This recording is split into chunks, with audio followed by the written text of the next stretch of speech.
Major General Aguiyi-Ironsi actually ruled Nigeria for 194 days. When he was ruling, actually, he inherited four collapsed regions, a modern prime minister, two modern regional leaders. So before anybody can call him naive, anyone calling him naive should first explain how a civilian government would have been able to survive that situation. In the early hours of a humid Nigerian morning, a head of state was stripped naked, beaten, and driven into the bush by his own soldiers. He was not executed by rebels, not overthrown by civilians, not defeated by a foreign enemy. He was killed by the very institution he commanded.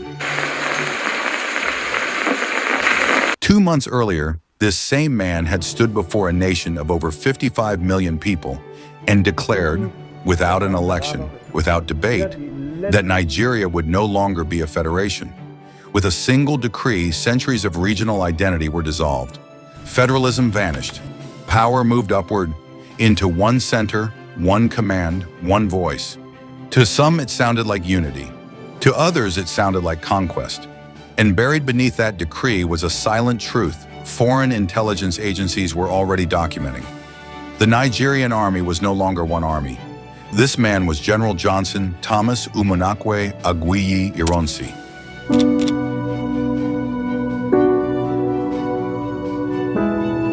Africa's most experienced peacekeeping commander.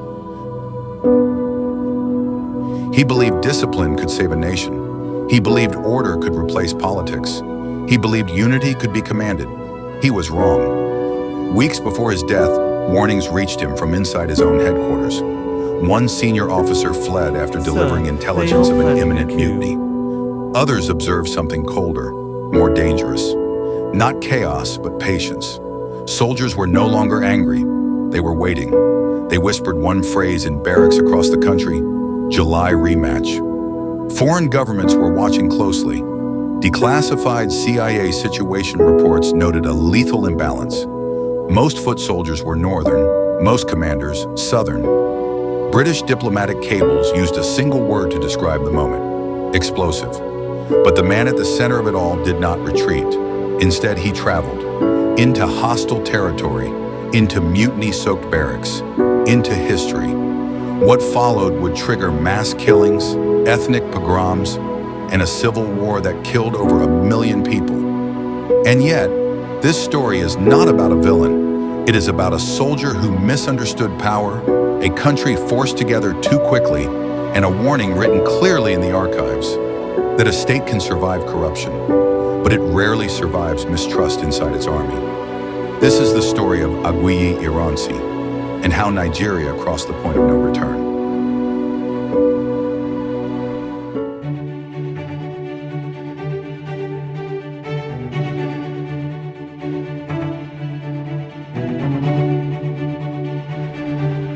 Lagos, across the lagoon in the late afternoon sun, isn't a bad-looking city.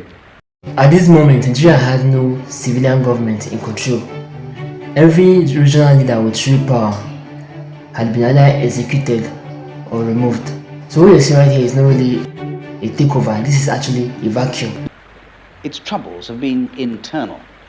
Weakness and corruption in the federal government, which rules the 4 regions of Nigeria. That basically is why the troops are in. Why public buildings in Lagos have been under military guard for the last few days, and why, at any rate for the moment, the government is in the hands of General Aguiyi-Ironsi, the army commander. The coup now begins to look more and more like a straightforward military revolt against corruption in government, and one that's likely to last. It has popular backing. You should note that that January 1966 coup was completely accepted by the public. Everybody was, the shops were open, everybody was going for their vacation. In fact, so many people were actually happy that this stuff happened. What's not so clear is who its real backers are.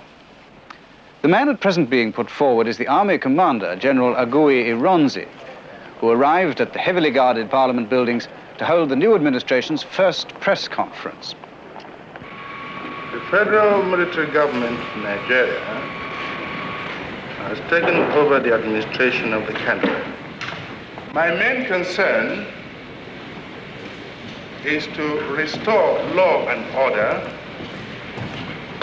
as soon as possible. That sentence sounded simple, But restoring law and order without courts, without constitution, in the country with a divided army, with lots of enemies in the north, restoring law and order in a country where so many people actually believe already that this group of people are trying to take over the country, this particular tribe is actually about to take over the country, it will be very, very tough for anybody to handle. One of the two regional prime ministers who died was the Sardona of Sokoto from the mighty north, and a contributory cause of the rising was his intention to use the army not to crush corruption, but to crush protests against it. He chose a moment when the federal Prime Minister Balewa was busy with his Commonwealth Prime Ministers' Conference last week at the Federal Palace Hotel in Lagos. In the small hours of last Saturday morning, at the Aguiyi Hotel in Lagos, a colonel sent by the Sardona was shot in his hotel bedroom. The coup was on. Prime Minister Balewa was taken before dawn from his house beside the lagoon. Army officers took his finance minister from a nearby house, Festus Okote Ibo, who once increased the duty on imported shoes to protect his own shoe factories. The Lagos Museum was briefly the headquarters of the revolt. Already, as it turns out, it was more than a revolt. It was an organized takeover. Word went to Ibadan, capital of the western region, where the regional Prime Minister Akintola was shot with his wife in another bedroom fight. Kaduna, the northern capital, fell into the hands of a Major Nzegbu who seemed to be a rebel.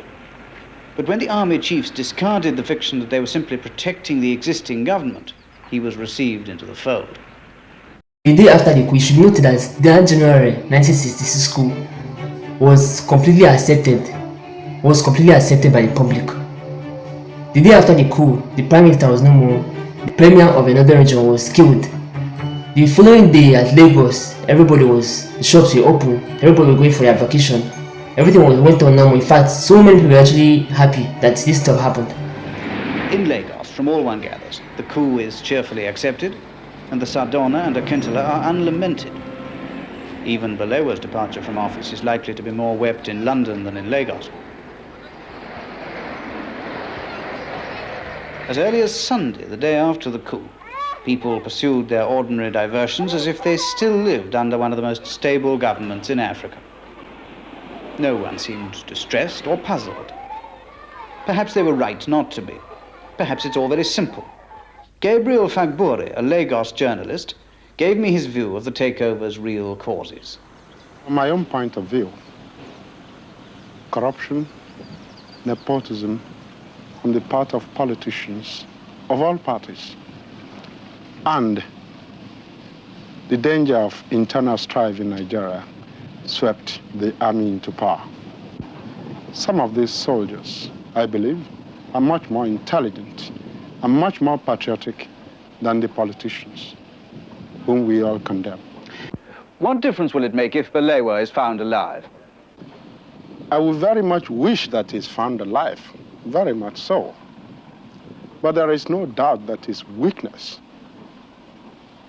in controlling his ministers is partially responsible for the present situation. Take the Western region situation, for example. His government refused to act, even though people are being killed daily and life and property are becoming unsafe.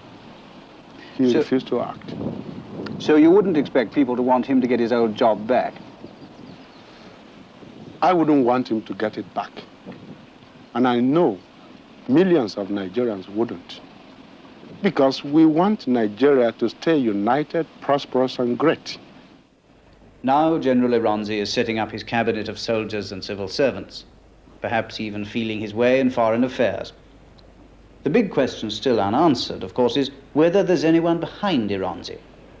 Does he call the shots, or do we look for another?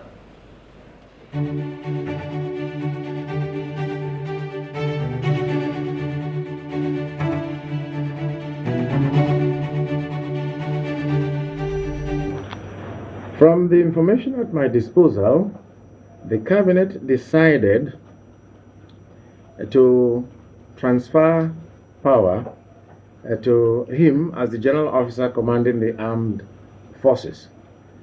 It means an abdication of power, and it means then the suspension of the president the Prime Minister, the 4 regional governors, and the 4 regional premiers. In other words, the civilian authorities have found it impossible to maintain law and order and have transferred same to the military authorities until law and order can be maintained.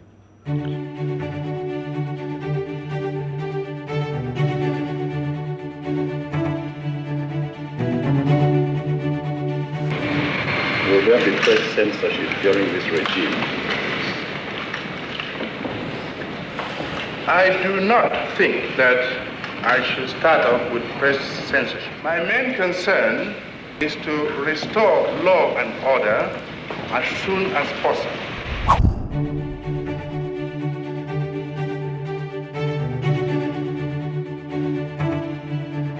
Listen carefully at what Nigerians were discussing after the coup. They were discussing stability, how Nigeria is going to move forward. The story that justice was actually denied that led to the counter coup is something that was fabricated later on and not the case. So this moment is actually very critical. Major Chukwuma Zogo was not really crushed militarily, he was negotiated with, because the opposites have led to a warfare between fronts, between units in the army, because there were lots of soldiers who were still loyal to him at this time. When he conquered Kaduna, definitely there were lots of soldiers who were still under him. So therefore, the only thing that they could do, the military could do, was to negotiate with him. So the story that the reason why the counter coup happened was because of revenge was something that was later fabricated, and not what the situation was at the time.